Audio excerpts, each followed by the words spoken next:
Bom, pessoal, vamos começar mais um módulo do nosso curso de Bombeiro Civil, né? Nós vamos falar hoje sobre segurança do trabalho e vou passar uns recadinhos para vocês antes da gente começar efetivamente, para depois eu passar aí a parte do material. A cada 2 aulas, cada 2 dias de aula, tá? Então, nós vamos ter aula quinta e sexta dessa semana, né? Então, na sexta-feira, vai ser disponibilizado um link de atividades do Google Forms nos mesmos moldes que eu fiz com vocês em produtos perigosos, ok? E até o final do módulo, vocês me encaminham esse Google Forms respondido, certo? Nós vamos falar um pouquinho sobre segurança do trabalho. E quando eu falo segurança do trabalho, o que que vem à nossa mente no momento? Né? As NRs. E o que que são NRs? NRs são as normas regulamentadoras, né, que vão regulamentar aí o trabalho, a segurança do trabalho. Elas surgiram em 1978 e de lá para cá já passaram assim por várias atualizações e modificações, principalmente devido ao desenvolvimento tecnológico, né, não só no Brasil como no mundo, né? E quando elas surgiram, elas eram em torno de 30 normas e hoje a gente já está com 38 normas, certo? E qual vai ser a norma que eu vou ter que olhar, ou que eu vou ter que saber, que eu vou ter que estudar, né, para trabalhar como bombeiro civil ou brigadista?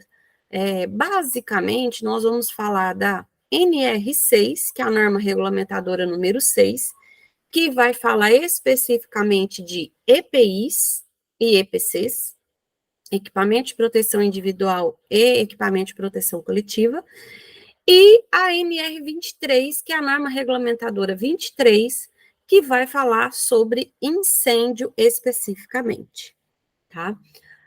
É importante a gente dizer o seguinte, as NRs, elas são baseadas em alguns artigos da CLT, Consolidação das Leis Trabalhistas, né? E a partir da CLT que surgiram as NRs, né? Foi o grande boom, a grande mudança para os trabalhadores, né? Para que eles mudassem aí as condições de trabalho, passassem a ter mais direitos, mais atenção, né? Não só do governo, como do próprio trabalhador, para que as condições de trabalho, gente, fossem, vou usar uma palavra aqui, confortáveis. Nem sempre, quando a gente fala confortável, todo mundo acha assim, vai sentar e tomar uma cervejinha. Não é isso, né? Quando eu digo confortáveis, é que eu vou trabalhar e não vou adquirir uma doença ocupacional, eu vou ir trabalhar e sei que eu não vou morrer imediatamente, né? Então, as normas, elas surgiram para isso, para assegurar condições dignas e salubres de trabalho para os trabalhadores. Lembrando que nem sempre a gente consegue essa condição 100% para o nosso trabalhador, principalmente quando eu falo em atendimento à emergência. Por quê? A emergência não é uma coisa planejada, não é uma coisa, não é uma ação que eu vou falar assim, não, amanhã a minha empresa vai pegar fogo. Não, amanhã vai cair uma pessoa de 15 metros. Não existe, né? São, como o próprio nome diz, emergências, coisas que não foram planejadas, fora da rotina, fora do normal, né? Então, a gente também tem que ter equipamentos e condições para atendimento a essas situações, certo?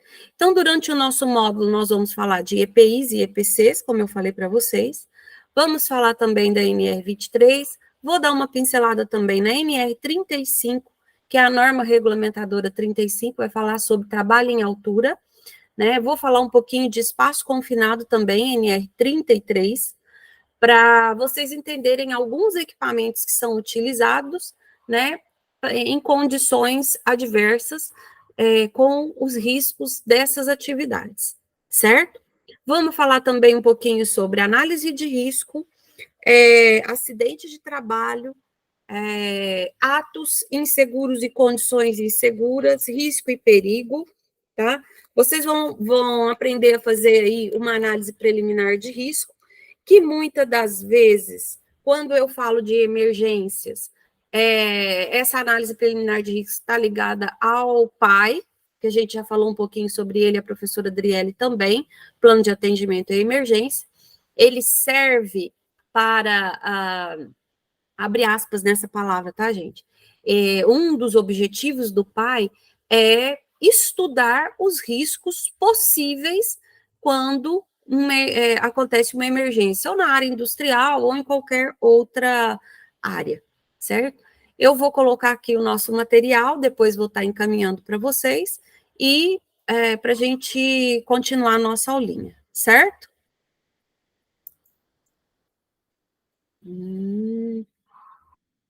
Por que você sumiu? Peraí.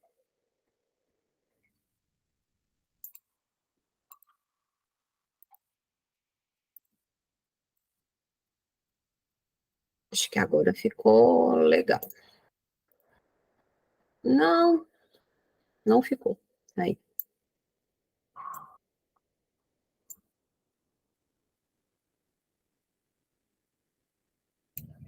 Agora sim. Então, a gente vai começar com o modo de segurança do trabalho, como a gente falou, né? E vamos falar sobre a NR6. A NR6, a norma regulamentadora número 6, que estabelece o que são EPIs, como e quando utilizá-los, as responsabilidades do empregador e do empregado, e ainda os requisitos para a fabricação e comercialização de um EPI. É importante vocês terem em mente que toda vez que a gente fala de uma norma regulamentadora, toda e qualquer norma, ou até mesmo lei, qualquer lei, ela vai trazer, né, dentro do seu corpo, dentro do seu texto, né, responsabilidades. No caso das normas regulamentadoras, responsabilidades do empregador e do empregado. Pessoal, é uma via de duas mãos, certo?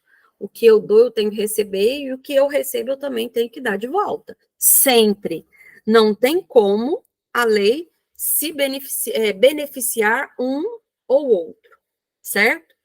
Então, o EPI é o equipamento de proteção individual, considerado todo dispositivo ou produto de uso individual utilizado pelo trabalhador, destinado à proteção de riscos suscetíveis de ameaçar a segurança e a saúde no trabalho.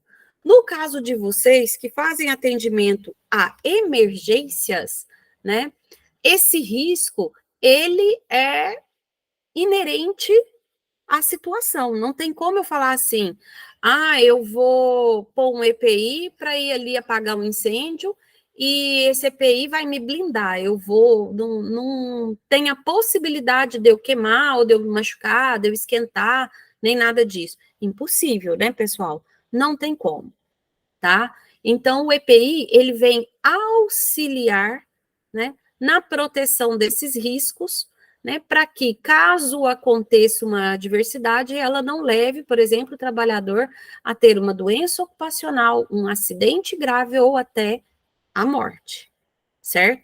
É difícil, é triste falar isso, mas é a realidade. EPC, equipamento de proteção coletiva, só para a gente não se perder, né? A gente já falou um pouquinho sobre eles, são dispositivos de proteção utilizados de forma coletiva, destinada a proteger a saúde e integridade física dos profissionais que trabalham em ambientes que apresentam os mesmos riscos. Aqui a gente falou um pouquinho sobre cone, fitas, placas de sinalização, mas nós temos vários outros tipos de equipamento de proteção coletiva. A linha de vida, para quando eu estou fazendo um resgate em altura ou espaço confinado, o chuveiro lava-olhos, o lava-olhos só porque eu tenho chuveiro, lava-olhos ou chuveiro de emergência, e o só o lava-olhos, certo? Eu vou mostrar isso para vocês mais para frente. Também temos aqui, como proteção coletiva, os medidores de gás, né, ou monitores de gás, que hoje algumas empresas já têm, permanentemente na área de risco um monitor de gás, que aciona um alarme caso esse gás, né, o nível desse gás se torne perigoso, né, entre outros dispositivos aí, certo? Então, basicamente, são esses. Aqui eu vou mostrar para vocês também o que a gente chama de equipamento conjugado de proteção individual. O que vem a ser um equipamento conjugado de proteção individual? É todo aquele equipamento composto por vários dispositivos que o fabricante tem associado contra um ou mais riscos que possam ocorrer simultaneamente e que sejam suscetíveis de ameaçar a segurança e a saúde no trabalho. No caso do brigadista, do bombeiro, né? O capacete é um deles. Eu coloquei aqui até alguns modelinhos para vocês verem, né? Esse capacete já vem com vários dispositivos de proteção além da cabeça, né? A viseira, tem alguns que tem máscara junto, o próprio protetor auricular, lanterna, tem alguns que tem uma lanterna aqui em cima. E hoje, com o desenvolvimento tecnológico, cada vez mais nós temos aí equipamentos conjugados super leves, tecnológicos, enfim. O equipamento, quando ele é conjugado, ele vai ter um único CA, ou não. Vai depender do fabricante, como esse fabricante pediu autorização para o próprio Ministério do Trabalho. Então, vamos lá, né? E o que é CA, Giovana? Não sei, não conheço isso, né? Então, o CA é o certificado de aprovação daquele equipamento. Todo equipamento de proteção individual, ele tem que passar por testes, por análises junto ao Ministério do Trabalho, né, por órgãos credenciados pelo Ministério do Trabalho, para falar assim, olha, esse equipamento aqui realmente protege, tá? Todo EPI tem que apresentar em caracteres indeléveis. O que é isso? Que não some com o tempo, tá? Que não pode ser apagado. E bem visíveis o nome comercial da empresa fabricante, o lote de fabricação e o número do CA. Ou, no caso de EPI importado, o nome do importador, lote, fabricação e o número do CA, né, junto ao Ministério do Trabalho e Emprego. O que eu quero dizer com isso? Mesmo sendo importado, aquele equipamento tem que passar por testes. Normalmente, tem o Inmetro e alguns outros laboratórios credenciados ao Ministério do Trabalho que vão fazer esses testes, né, para efetivamente soltar aí o que a gente chama de certificado de aprovação, o famoso CA. O CA, ele tem um número e ele tem validade, tá, pessoal? O que eu quero dizer com isso? Ele é aprovado por um certo período de tempo. Eu posso comprar um EPI que está com CA vencido? Não, é a mesma coisa de eu falar que eu vou comprar um pão que está mofado. Tá? Ah, mas ele deixou de ser pão? Não, mas ele está mofado. O que vai acontecer? Ele vai me causar um dano, né? Quando o CA está vencido, pode ser, não estou dizendo que tá, pessoal? Que aquele equipamento não vai te proteger de forma adequada. Ou ele pode rasgar, quebrar, desfazer, enfim.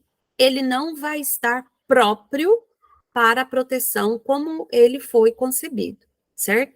E onde que eu vejo isso? No site do Ministério do Trabalho e Emprego, mte.gov.br, eu faço a consulta do CA do meu equipamento. Recebi um capacete, por exemplo. Vou lá e olho, CA 10, 20, 30, vamos supor, tá? Estou chutando números, viu, pessoal? Só para vocês saberem. Vou lá no site do Ministério do Trabalho e Emprego, coloco lá consulta de CA, tem lá a abinha para isso. Você põe o número, você vai consultar, ali vai descrever todas as características daquele produto, para que ele serve, se ele está vencido, se ele não está vencido, quem fabricou, onde, como, para quê, por quê, tudo bonitinho, certo? Por que eu estou dando essas orientações? Porque muitas das vezes a gente recebe um equipamento e olha e fala assim, nossa, parece que esse negócio está tão velho, parece que a empresa deixou ele guardado 20 anos e está me dando. será que isso aqui presta? Né? Nós, brasileiros, temos mania de falar desse jeito, né? E aí vai lá, vai pesquisar. Porque se for vencido, você tem que devolver para a empresa e falar, não posso usar porque ele não vai me proteger, né? Outra coisa importante, a partir do momento que você recebe um equipamento de proteção individual, a empresa é obrigada a não só fornecer gratuitamente esse equipamento, como ela tem que registrar, tá? Vou falar isso aqui um pouquinho para frente. Então, a gente vai falar um pouquinho sobre as responsabilidades quanto ao EPI, né? E aí, depois eu vou falar sobre esse registro. A empresa é obrigada a fornecer aos empregados gratuitamente EPI adequado ao risco, em perfeito estado de conservação e funcionamento nas seguintes circunstâncias. Sempre que as medidas de ordem geral não ofereçam completa proteção contra os riscos de acidentes do trabalho ou de doenças profissionais e do trabalho, enquanto as medidas de proteção coletiva estiverem sendo implantadas e para atender às situações de emergência. Por que eu destaquei aqui para atender às situações de emergência? Porque é o caso de vocês, tá? Atendidas as peculiaridades de cada atividade profissional, o empregador deve fornecer aos trabalhadores os EPIs adequados, né? Então, se na minha empresa, lá quando eu elaborei o meu PAI, eu vi que eu tenho um cenário de risco provável de derramamento de produtos perigosos e que podem causar aí até a morte, o EPI que eu vou fornecer para quem vai fazer o atendimento a essa emergência tem que ser específico para essa condição. Então, se é ácido o meu produto, ele tem que ser resistente a ácido. Se ele é tóxico, ele tem que ser um equipamento que não permite de maneira nenhuma, quando eu for fazer o atendimento à emergência, ter contato com ele, e assim vai, certo? Quem faz esse estudo? Quem olha isso? A segurança. Na imagem do engenheiro de segurança ou do técnico de segurança da empresa. Quando eu não tenho uma segurança efetiva, um SESMIT implantado dentro da empresa, eu vou recorrer a um serviço terceirizado. Eu contrato uma pessoa que vai me auxiliar nisso. Vamos falar da realidade, né, pessoal? É lindo, a teoria é muito bonita. Na prática, muitas empresas não têm esse profissional, não contratam esse profissional, e muitas das vezes é a tiazinha lá do RH, que às vezes nem sabe o que é EPI, quem dirá que ele tem CA, ou que eu tenho que ter o EPI específico de acordo com o risco, que vai lá, liga na primeira loja que ela vê, ou faz uma cotação e o mais barato ela compra, né? E aí é onde a gente ainda vê, principalmente em pequenas empresas, grandes acidentes até com consequências gravíssimas, certo? Então, tá aí desvendado um dos motivos que a gente ainda tem muitos acidentes. Outra coisa muito importante, as pessoas menosprezam os riscos, né? Ah, eu tenho uma empresa, mas ela nunca vai pegar fogo. Não, que é isso? Como? A minha empresa vai pegar fogo? Né? E no momento que pega fogo, eu não tenho um extintor, eu não tenho um hidrante, eu não tenho uma pessoa treinada para estar fazendo o combate a esse incêndio e diminuindo aí as consequências ou até os riscos para a comunidade em volta, e aí depois eu vou ter que arcar com todos os prejuízos, certo? Responsabilidades do empregador. Adquirir o EPI adequado ao risco de cada atividade, exigir seu uso, fornecer ao trabalhador somente o EPI aprovado pelo órgão nacional competente em matéria de segurança e saúde no trabalho. No caso aqui no Brasil, é o Ministério do Trabalho e Emprego, em convênio com alguns laboratórios, tipo Inmetro, entre outros, que fazem o teste, passam esse certificado para o Ministério do Trabalho, que divulga efetivamente. Orientar e treinar o trabalhador sobre o uso adequado, guarda e conservação. A norma fala, gente, uso adequado, guarda e conservação. Então, é responsabilidade do empregador dar essa condição para o meu empregado. Olha, eu vou te dar um capacete para você manter ele íntegro. Claro que no atendimento a uma emergência ele pode arranhar, ele pode sujar, ele pode N coisas, tá? Tá, vamos supor que eu fiz o atendimento a uma emergência e meu capacete sujou. E aí? Não é responsabilidade do empregador me dar a condição de guardar e conservar? Então, ele tem que me dar a condição, por exemplo, para eu limpar ele adequadamente e guardar em um local que ele não vai se danificar. Muitas empresas não dão essa condição. Aí, o que o funcionário faz? Pega o seu EPI e leva para casa. No outro dia, vem trabalhar, como que ele vem? Sem o EPI. Ah, mas você não poderia ter levado para casa. E onde que eu ia guardar? Não tem um local efetivo para eu guardar. E aí? Né? Então, as empresas, é obrigação das empresas dar essa condição para o seu colaborador. E nós da segurança, e vocês, como bombeiro civil, em algumas situações, também vão fazer o papel aí de fiscalizadores nesse sentido, tá? Substituir imediatamente quando danificado ou extraviado. Ah, quebrou, queimou, rasgou, furou, caiu e eu pisei em cima na hora da emergência, né? A empresa tem que fornecer outro colaborador sem custo, tá, gente? Quando eu falo substituir imediatamente, eu não posso cobrar, tá? Tem empresa que dá advertência, tem empresa que desconta do salário, é proibido, certo? Responsabilizar-se pela higienização e manutenção periódica. A empresa é responsável por isso. É claro que eu, como colaborador que faço uso daquele EPI, vou solicitar para a empresa, tá? Mas a empresa é que tem que fazer isso. Comunicar ao Ministério do Trabalho e Emprego qualquer irregularidade observada no equipamento que ela comprou. Ah, o CA tá ok, tá tudo ok, né? Mas a bota que eu utilizo uma semana, ela se desfaz do pé do meu colaborador. Então, eu posso fazer uma denúncia, sim, para o Ministério do Trabalho das condições do equipamento que tem o CA tal, eu vou lá olhar o número desse CA, e que não está atendendo a minha demanda efetivamente. Uma botina, para vocês terem uma ideia, botina de segurança, ela tem um tempo médio de duração de 6 meses. Então, se eu pus uma botina no pé do meu colaborador, para ele fazer um atendimento a uma emergência em local úmido, por exemplo, né? Tem uma semana que eu dei essa botina. E aí ele fez o atendimento à emergência em local úmido. Não falei de fogo, não falei de explosão, não falei de produto químico, falei de água, né? E com uma semana ela se desfez. Tá errado. Ela teria que suportar essa condição ou até mais. Imagina se você tivesse no ácido, então. Se com a água ela se desfez, imagina no ácido.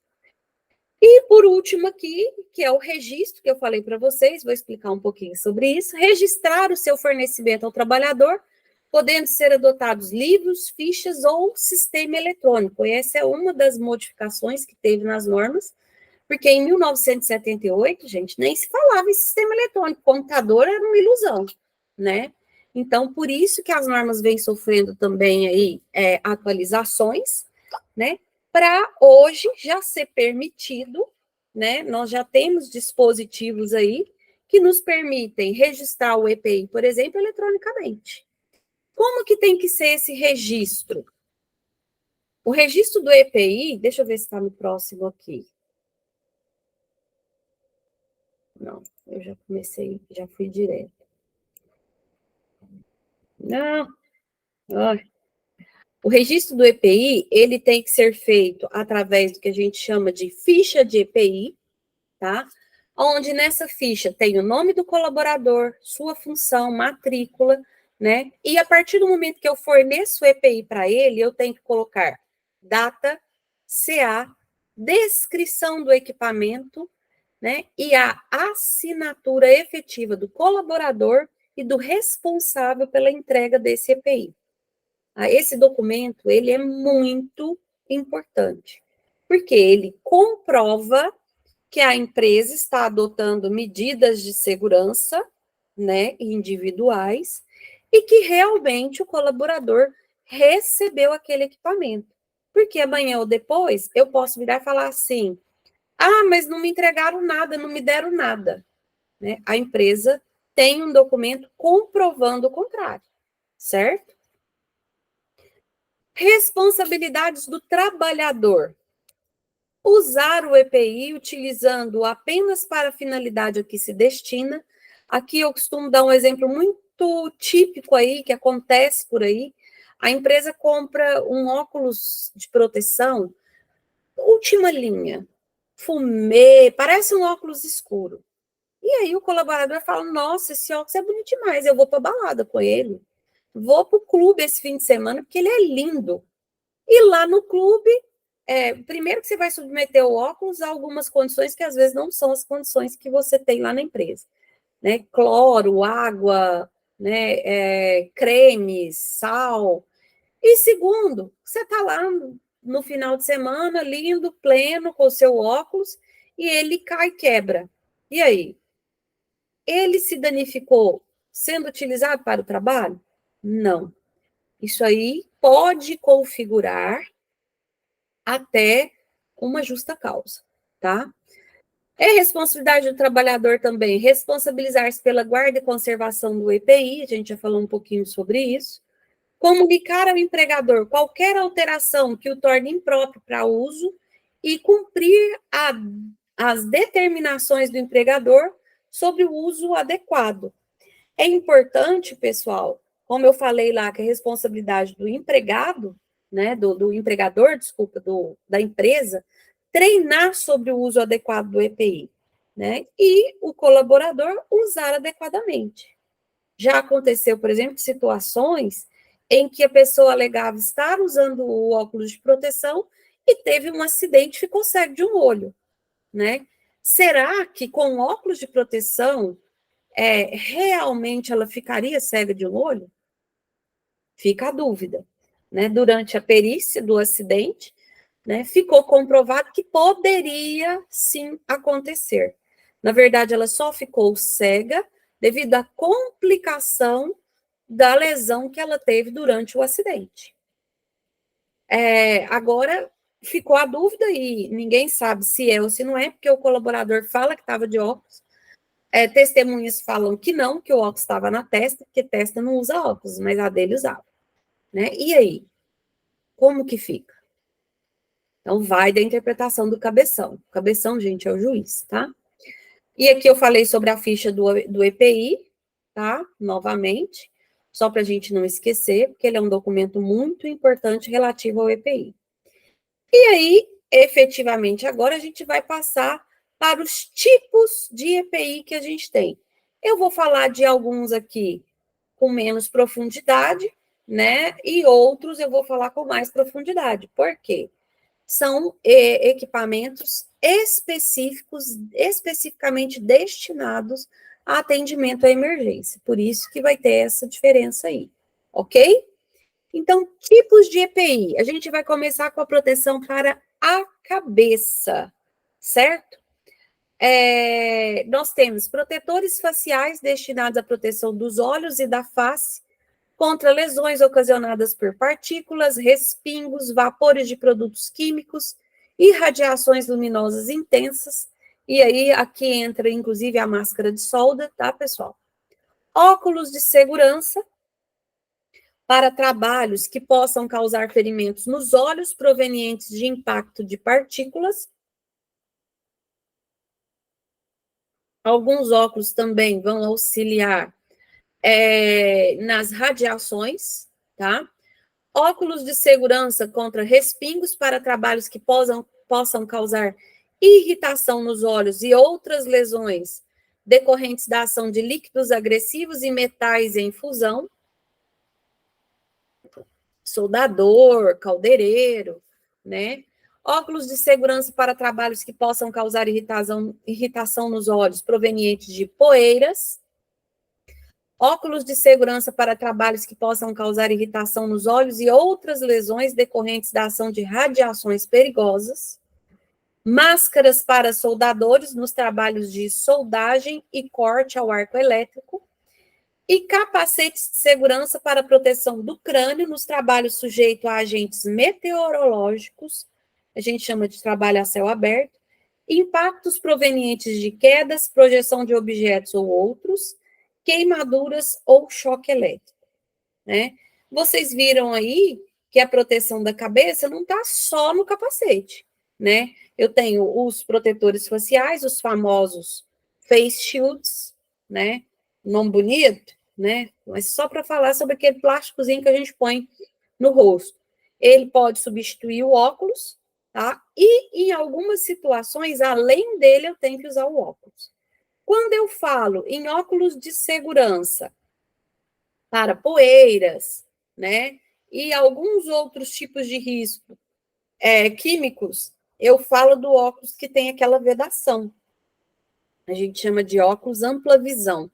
Ele é parecido com aquela máscara de mergulhador, tá? E ele veda o espaço entre o próprio óculos e os olhos, não permitindo de maneira nenhuma que entre aí, né, partículas ou produtos químicos ou qualquer outro produto indesejável que possa vir atingir, né, o globo ocular. Lembrando, né, que a cabeça, né, a parte da cabeça toda, vamos colocar assim, pescoço para cima, é uma das principais partes do corpo a ser protegida, porque nós temos órgãos muito sensíveis aqui, nariz, boca, olhos, ouvidos, né? Que qualquer agente agressor pode inutilizar, vamos colocar assim, essa palavra, né? O funcionamento desse órgão, principalmente olhos, né? Nariz, boca e ouvido, são os 4 principais.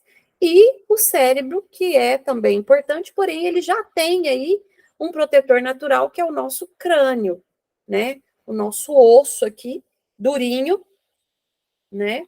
Que protege o nosso cérebro. Porém, ele não é suficiente contra, por exemplo, impactos ou riscos indesejados, emergências. O capuz para proteção da cabeça e pescoço, o bombeiro utiliza muito porque, devido principalmente a riscos de origem térmica, química, abrasivos e escoriantes, e umidade proveniente de operações com uso de água.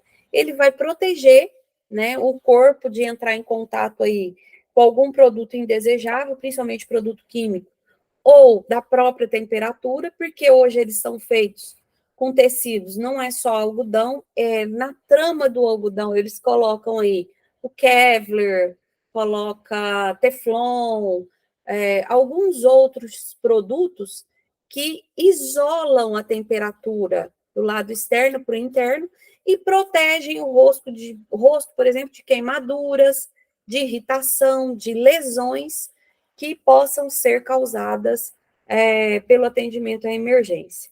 Muito importante, por isso que eu coloquei ele aqui, tá? Quem faz atendimento, por exemplo, brigadista, que faz atendimento, faz combate a incêndio florestal, vai ser o caso aí da Sabrina, que vai se identificar muito bem com isso, deve usar o capuz. Por quê? Na floresta, né, as plantas, eu tenho plantas de várias alturas, né, e quando ela se incendeia, pega fogo, a chama, além de ser alta e com alto poder calorífico, ela solta aí o que a gente chama de...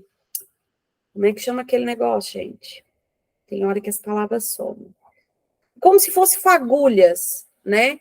Pedacinhos de brasa, né? E isso pode pegar no rosto, provocar queimadura, lesão, né? E a balaclava, ela auxilia na proteção disso, principalmente nesse tipo de combate. Ah, nos outros não precisa, Giovana? Não, vai depender do risco a ser analisado. Vai ter várias outras situações que também são necessários o uso de balaclava, tá? Eu só citei um exemplo, beleza? O capacete para os bombeiros. Eu até repeti uma imagem aqui para vocês verem, né, a importância dele.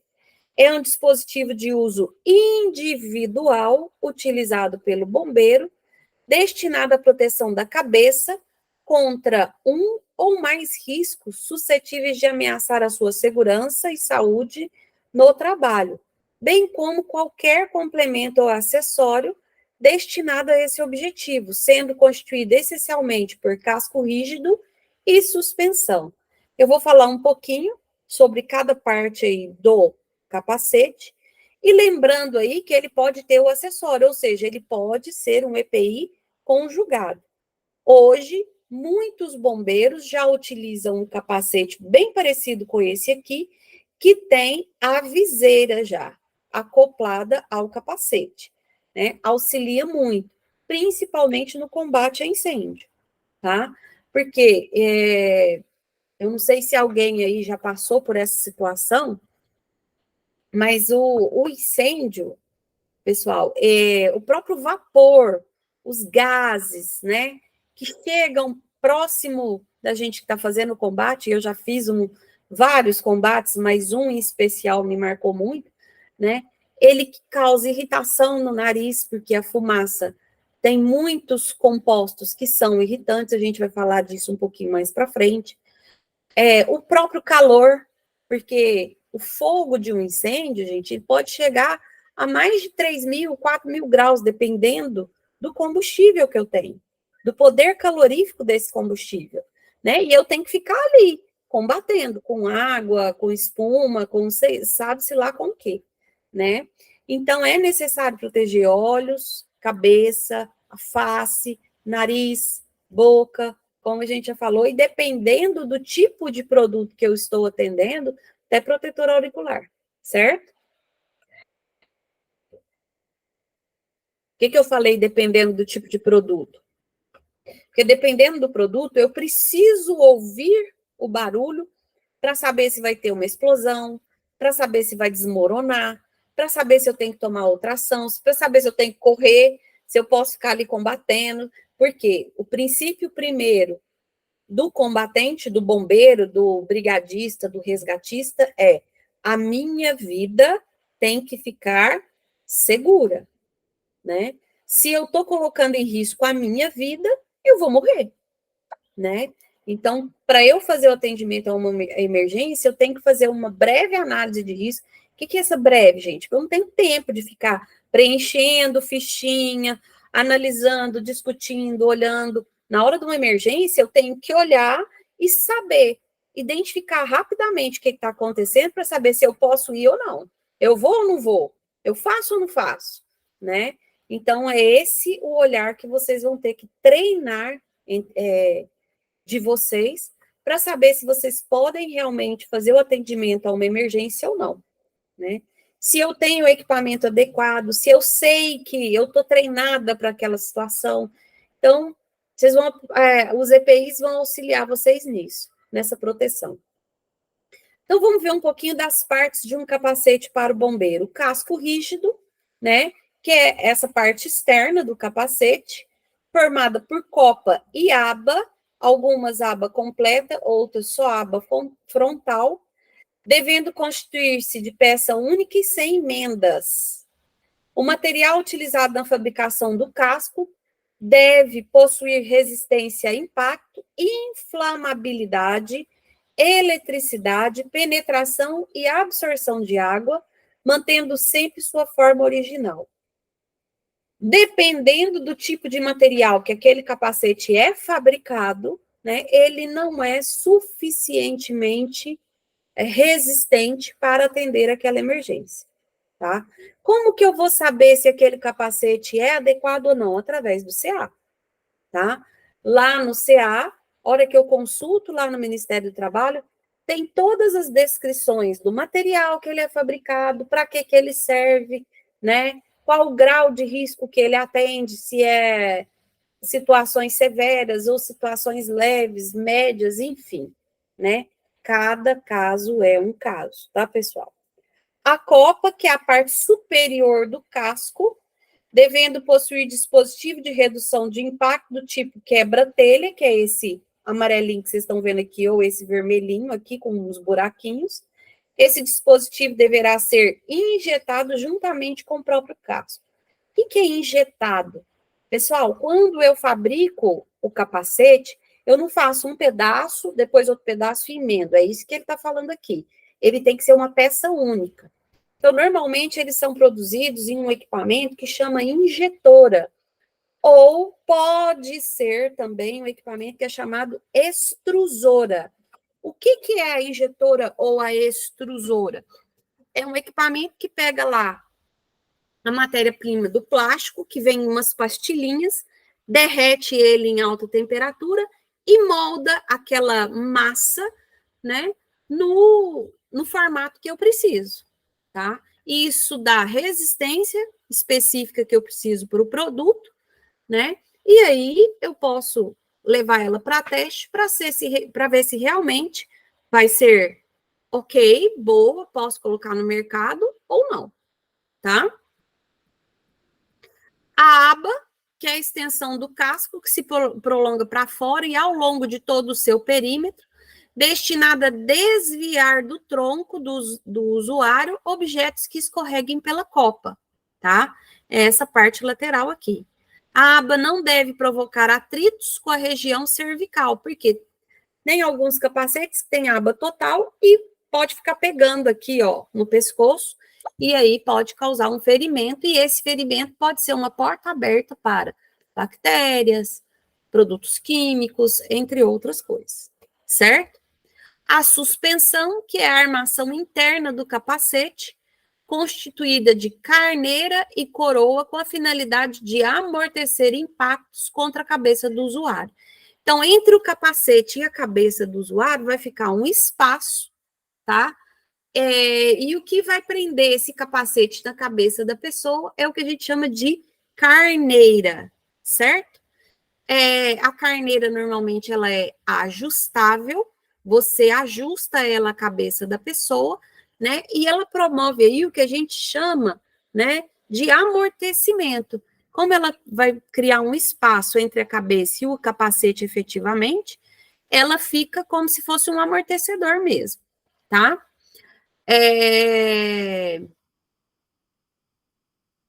A coroa, né, que é o conjunto de tiras ou outros dispositivos que, repousados sobre a cabeça, destina-se à absorção da energia do impacto. A coroa deve constituir suporte que mantém o casco afastado da cabeça do usuário, né? A fixação da coroa no casco deve ser feita através de sistema que garanta ajuste, impedindo que a suspensão se solte facilmente durante a utilização do capacete. Normalmente são presilhas internas do capacete, onde você, por pressão mesmo, você acopla esse dispositivo ao capacete e você ajusta a cabeça, certo? Tem alguns complementos, a maioria dos capacetes hoje já vem com esses complementos, que é a tira absorvente de suor, que fica na região da testa, tem alguns que são inteiro, tá? Tira acoplada carneira, revestida de material absorvente, normalmente algodão, né, e espuma, que fique em contato com a testa. Deve ser confeccionado de material acolchoado, atóxico, devendo ser removível.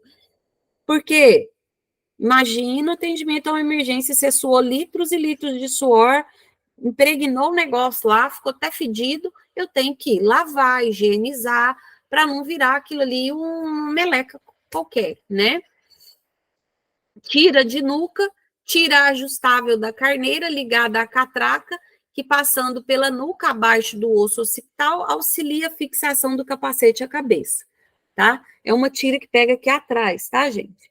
E a jugular, que é aquela tira ajustável que passa sob o queixo e auxilia a fixação do capacete à cabeça também, tá? É importante vocês gravarem o seguinte, que todo e qualquer capacete que vocês forem utilizar para atendimento à emergência, independente do tipo de emergência, pessoal, obrigatoriamente tem que ter a jugular. Porque imagina você lá, a 20 metros de altura, fazendo um resgate, a pessoa está em pânico, você tendo que imobilizar ela, segurar ela, e tem que ficar segurando o capacete porque ele vai cair, né? Então, a jugular, ela auxilia para manter você seguro. Tem algumas empresas e alguns abençoados que cortam ela ou tiram ela, porque a jugular que você põe ou tira, ela também é presa ao capacete por presilhas, tá? No caso do bombeiro, essa jugular, ela tem que ser de material também que tenha, seja absorvente, tá? Igual a tira absorvente de suor, porque você soa por completo e ela já vai absorvendo o seu suor e ajudando aí a não te manter aí respingado, enfim, né? São alguns dispositivos para melhorar, abre aspas nesse termo, o conforto do uso daquele equipamento, né? Nem sempre é 100% esse conforto, né? Mas a gente se adapta. Ainda falando do capacete para bombeiros, todo capacete deve ser identificado na parte inferior da aba, de modo indelével e de fácil leitura, mesmo com a suspensão montada, contendo as seguintes informações: o nome ou marca industrial do fabricante, classe, mês e ano de fabricação, o CA, o número de certificado de aprovação do Ministério do Trabalho, e o número de identificação individual de cada capacete, tá? Quando eu falo de capacete para bombeiro, gente, eu não estou falando de um capacete comum. Ele é quase um elmo. Você sabe o que é um elmo? É aquele que o pessoal medieval usava, aquele de ferro, tá? Para proteger a cabeça, né? E eu preciso que ele seja resistente, eu preciso de todas as informações. Porque Deus me livre e guarde, aconteça de você, durante um atendimento a uma emergência a 30 metros de altura, o bombeiro bate a cabeça em algum lugar na hora do resgate por causa dos movimentos que ele faz normalmente, e sofre um TCE. O que é o TCE? Trauma crânioencefálico. E aí? Né? O capacete não teria que proteger ele? Então, eu vou lá nas especificações, tudo isso aqui que eu mostrei para vocês, e vou ver se realmente aquele capacete estava adequado ou não. Porque todo acidente grave, gravíssimo, ou até a morte, vai gerar um processo. E aí, na hora do processo, eu vou ver, né? Que se foi justo ou injusto, vamos dizer assim. Ok? Proteção para membros superiores, eu vou começar aqui falando das luvas, né? Mas a gente pode falar para membros superiores, luvas, mangotes, mangas, luva curta, luva longa, né? Luva curta é a luva que pega aqui até o meio do antebraço, luva longa até o cotovelo, certo?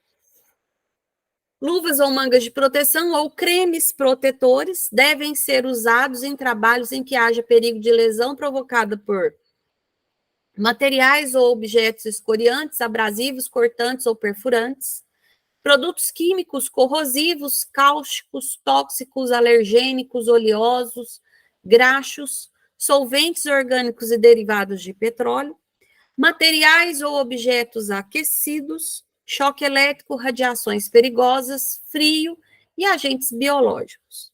Então, dependendo da situação, é o tipo de luva que eu vou utilizar. Normalmente, os resgatistas, corpos de bombeiros, brigadista, bombeiro civil, vai utilizar uma luva térmica. A luva térmica, ela é grossa, ela tem aí um revestimento específico para a temperatura, tá? Muitas das vezes, na trama da luva, ela tem Kevlar, ela tem Teflon, ela tem outros substâncias aí que auxiliam no isolamento da temperatura, certo? Não é uma luva confortável de usar, porque ela é grossa, né? Às vezes ela pode limitar aí, a movimentação das mãos, dos dedos, né? Torna aí os movimentos mais limitados, mas é necessário. Em alguns casos, eu vou utilizar outro tipo de luva. Quando eu não estou falando de temperatura, estou falando de produtos químicos. Elas têm que ser resistentes ao produto químico. Normalmente de látex ou material semelhante, Viton, tem vários tipos de material aí. E muitas das vezes, a pessoa, junto com essa luva, usa o creme dermoprotetor, né? Então, eu passo o creme e ponham a luva, porque caso tenha algum contato, né, eu tenho uma segunda, terceira, quarta, quinta, 10ª proteção da pele, certo? É brincadeira falar de 10ª proteção, tá, gente? Mas só para vocês entenderem, ok? Outro tipo de creme dermoprotetor que eu posso utilizar é o do rosto. O próprio protetor solar, né? Ou creme protetor solar, porque o creme usado na área industrial é diferente do creme que eu uso para ir para a piscina, para a praia, me proteger do sol. Porém, a proteção é similar, né? Na área industrial, ela é até um pouco melhor. São cremes mais espessos, com a proteção mais efetiva, né? E que é necessário a gente utilizar, por mais que a gente não goste, tá? Continuando aqui, os membros inferiores agora. Quando eu falo de membro inferior, todo mundo pensa só no calçado. Mas eu tenho aí perneira, eu tenho calças, eu tenho... aqui eu acho que eu não coloquei. Perneira curta, perneira longa, né? Deixa eu ver se faltou alguma coisa.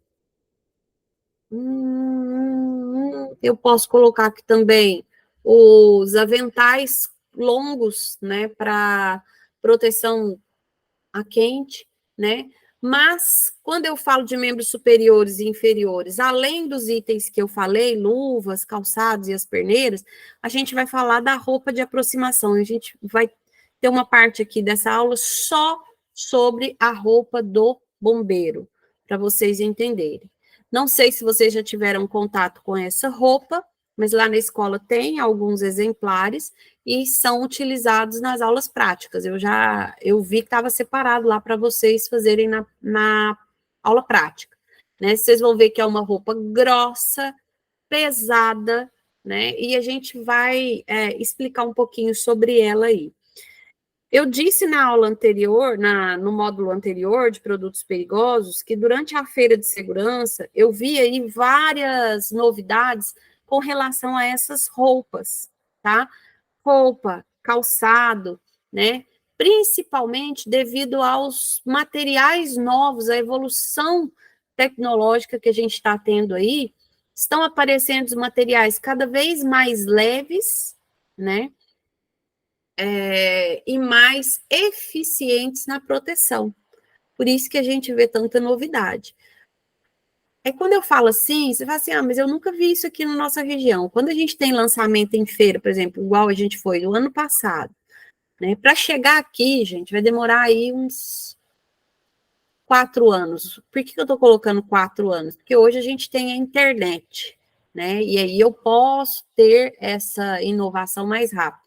Mas antigamente, quando a gente tinha um lançamento numa feira, para chegar aqui na nossa cidade era 10 anos. Era bem assim. Principalmente por causa do custo, tá, gente? Hoje não, hoje a gente já está conseguindo algumas facilidades.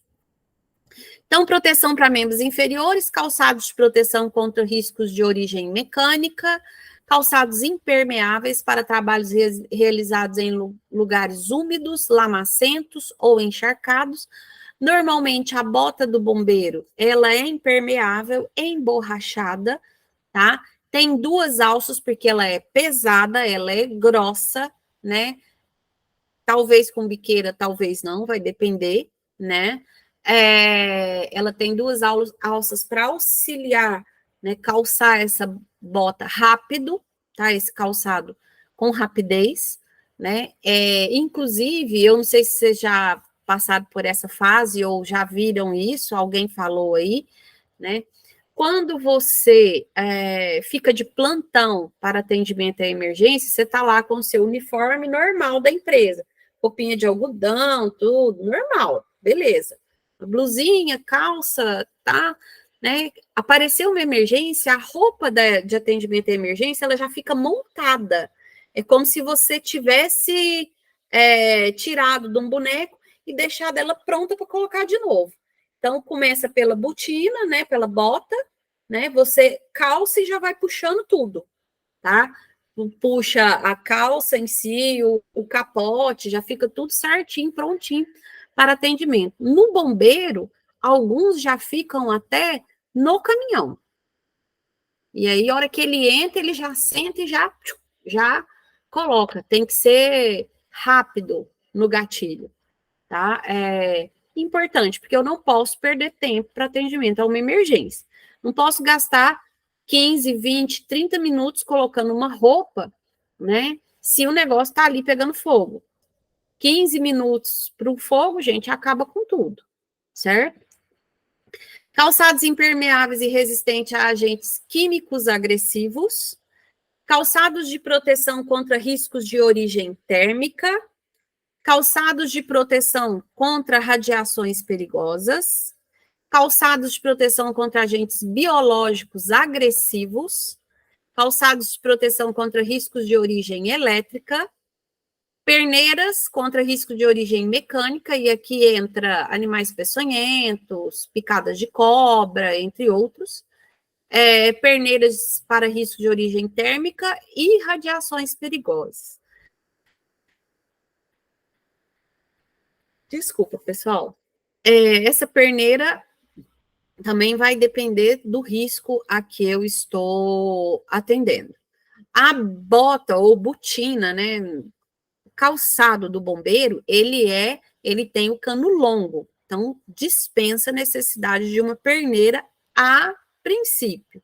Mas se eu estiver usando a bota de segurança, que também tem cano longo, comum, sem ser atendimento à emergência, né, eu tenho que colocar a perneira, por exemplo, para adentrar num combate numa área florestal, certo?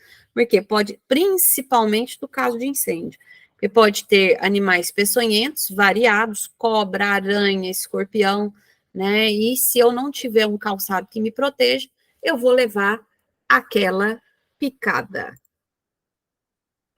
Proteção contra quedas com diferença de nível, né? O famoso cinto, né?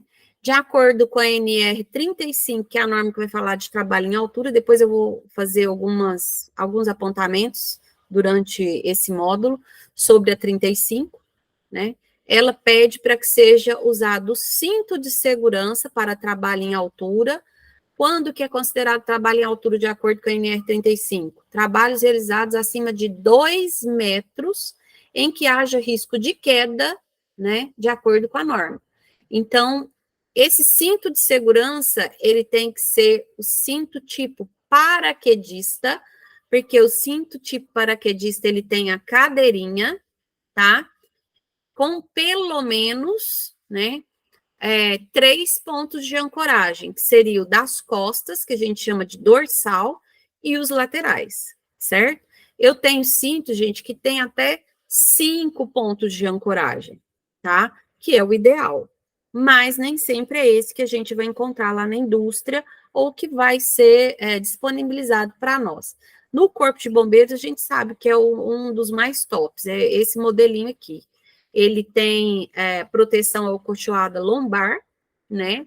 Que ajusta certinho no corpo e dá um pouquinho mais, abre aspas aí, de conforto no uso do equipamento, que é um equipamento pesado, extremamente desconfortável de ser utilizado, tá? E se eu colocar de maneira errada, pode me causar lesão ou até a morte, tá? Junto com o cinto de segurança, a gente utiliza, né, o trava-quedas, que é esse dispositivo aqui, tá?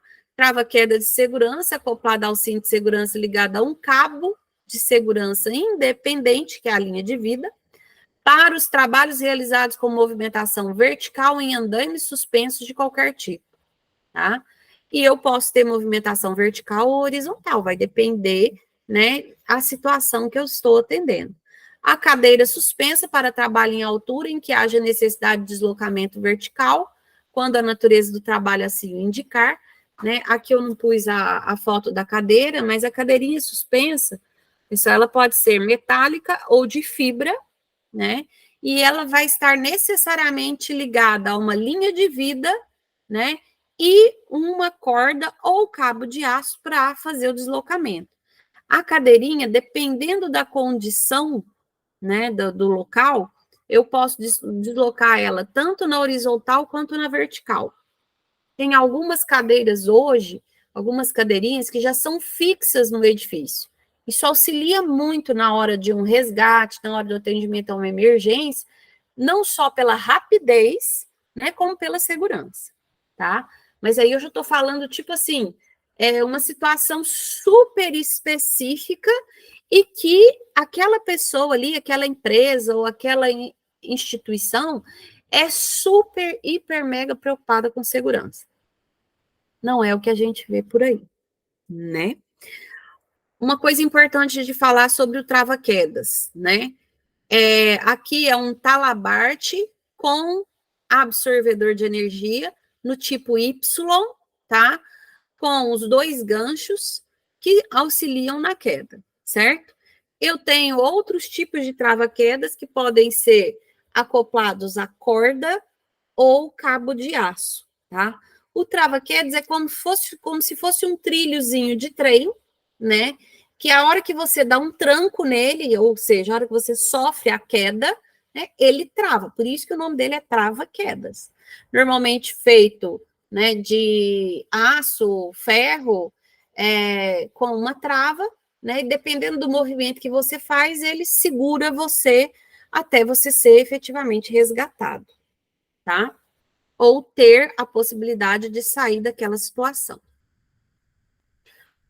Proteção respiratória. A gente vai parar nossa aula aqui, para vocês terem um pequeno descanso, e eu volto com a segunda parte da aula falando sobre proteção respiratória, porque essa aqui é um pouco longa, né, e demanda um pouco mais de atenção.